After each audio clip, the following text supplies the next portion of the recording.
Jadi style yang berubah apa nih, Pak? Jadi berarti dulu kan lebih agresif nih dengan concentrated portfolio. Sedangkan kan banyak value investor di luar yang sangat ibaratnya sangat menggaungkan concentrated ini seperti Chris Horn.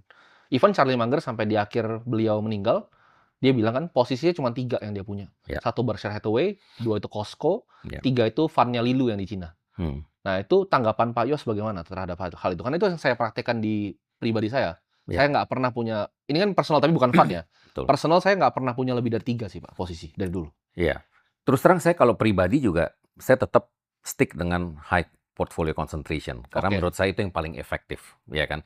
Tapi kalau kita mengelola dana orang, ya kan, terutama di Indonesia lah ya, peraturannya beda nih, harus ya kan. bikin produk kan? Harus bikin produk, kalau produk reksadana itu per posisi maksimum 10% dari total dana yang kita kelola. Iya.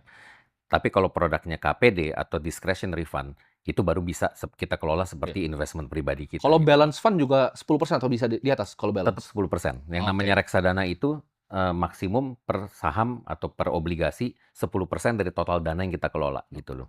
Jadi berarti minimum harus punya 10 posisi Iya, kalau reksadana, nggak bisa high portfolio iya, concentration. Kecuali kalau kita produknya KPD, baru beda. iya. Hmm, Jadi perbedaan mindset-nya investor retail ini sama institusi, hmm. itu apa Pak yang paling mungkin berbeda? Saya pikir kalau investor institusi itu mereka rata-rata udah lebih sophisticated sekarang, Iya, ya kan. Di mana mereka juga, sadar bahwa kalau return terlalu spektakuler, mereka juga agak-agak curiga gitu loh, iya, dapat dari mana gitu kok betul, bisa segitu ya kan, yang betul. lain-lain return-nya katakan cuma 15%, Iya, kok kamu bisa ngasih return 40% gitu, iya, main saham apa gitu loh ya kan. Nah itu akan diobok-obok tuh mereka tuh, perutnya isinya apa sih sahamnya gitu iya. ya kan.